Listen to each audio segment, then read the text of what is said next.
அவனு கையில விட்டுதான் அவன் அடிப்பான். அடிப்பத்தல் நீங்க சொல்ற கிடையாது, எனக்கு நான் கேட்டு வாங்கிக்க போறேன் பிள்ளைங்க கிட்ட.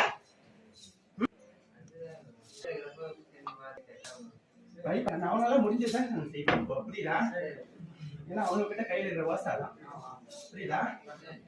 அந்த மாதிரி பண்ணிக்காதுல்ல, தாயினுடைய அலுவலகம் தெரியாது, இதுக்கே ஆடவுன்னு அவனுக்கு தெரியாது இல்ல.